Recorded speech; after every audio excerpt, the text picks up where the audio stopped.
Okay, what's going down, people? This is...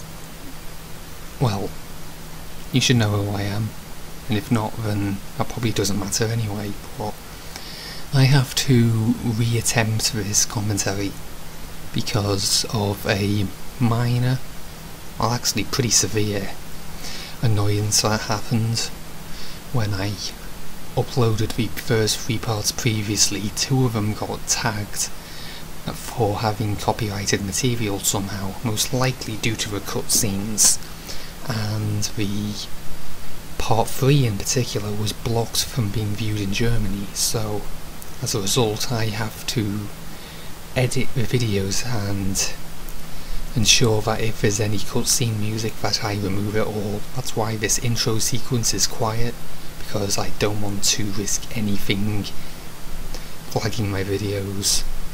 Because 2 out of 3 parts, that's, even though that's not many parts uploaded, that's technically, I've had a higher percentage of videos flagged in this series than I have for when I did Guitar Hero and Rock Band, which is kind of funny when you think about it. But anyway, this is Let's Play Driver 2, and, well, I was a huge fan of the original Driver, and when I played this game back as a kid, I absolutely loved it. And yeah, I figured I'd do this thing because I haven't uploaded anything original in a very, very long time. So, after all this configuration thing, I will try and narrate the introductory cutscene, which I'm gonna unfortunately have to mute most of it, because most likely the song that plays during this cutscene is the one that caused my video to get flagged. So that's a bar, that's a guy, that's another guy, that's a car, that's another car, but that's not relevant. So here we have a lively bar atmosphere and one of them is just a generic Brazilian who doesn't last very long, and the guy on the right is a... best description I can come up with him is the primary focus of the game.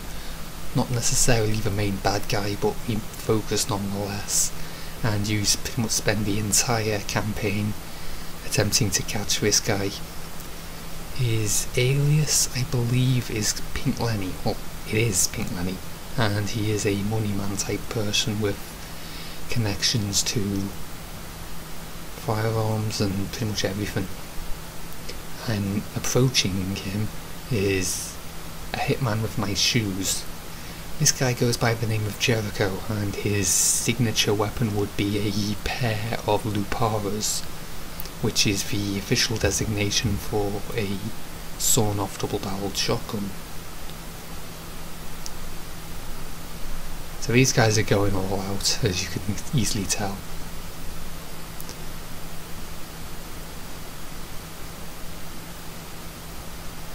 Crash, boom boom, bang bang, boom boom, bang bang, etc, etc, FUD.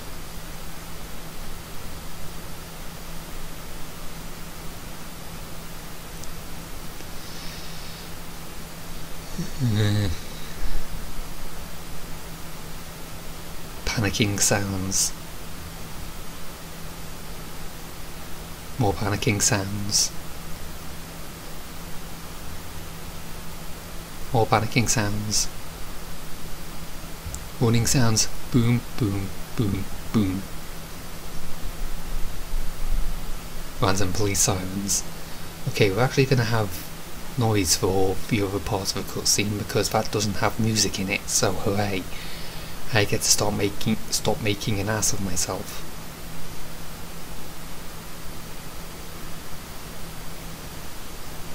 You know what these marks mean, Jones, do you? Ever hear of Alvaro Vasquez? This would be a group of 3 policemen. One of them is the police chief of the other 2. The black guy is Tobias Jones. I mean Tobias. I don't even know how you pronounce that name, honestly.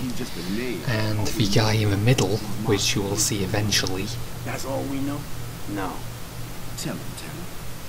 The last guy to whack one Yeah, that would be Tanner, who is the guy who you will be playing as for the entire campaign, pretty much. Here's the whole thing. We had a witness to the shooting.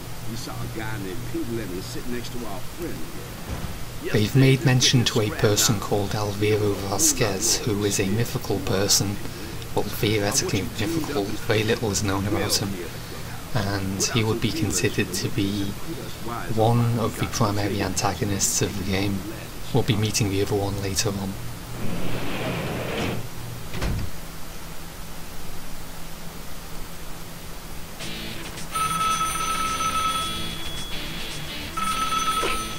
Jones here. We got ourselves some action. I found our witness, and he's real jumpy. Getting ready to make a move. Get your butt over here before he blows. And so begins Mission 1, and you start this game on foot, which is the primary gimmick that was installed into Driver 2 after the first game, and enabled you to commandeer vehicles at will to essentially extend your lifespan in the take a ride mode, and also to save your six if you have enough time in the campaign, although later on if you don't have enough time, which will typically be the case in the last city. If you take enough damage, then you won't have enough time to get a different vehicle and you'll end up failing. There's not much to say about Mission 1, it's just a simple A to B and the time limit is ridiculously generous. But I'll probably call this a good time to mention the key differences between this and the first Driver, and that is the automatic handbrake nearly screwing me over, which is unfortunately an option they decided to leave in permanently since the original game, because in the original game there was an option to disable it, which would in turn enable you to handle the vehicle exactly how you want to. However, when you enable it, if you turn tight enough, you will automatically engage the handbrake. The problem with this is that it will generally cause you to lose control when you least expect it. Like right here, right? No, not there. We'll see what it does eventually. This is the first city, and in comparison to the first Driver, we actually have curved road and not 90-degree turns everywhere, which was... I remember it being called a very severely important thing that they added to the game, but honestly, it... whatever. This will only contain the first mission. The other missions will have the original narration in them, as in basically my first take of the recording, because this is a take 2, as you already know. So this is Slow signing off, and I will see you in the next video, assuming you can be all staying for it. Until then, farewell.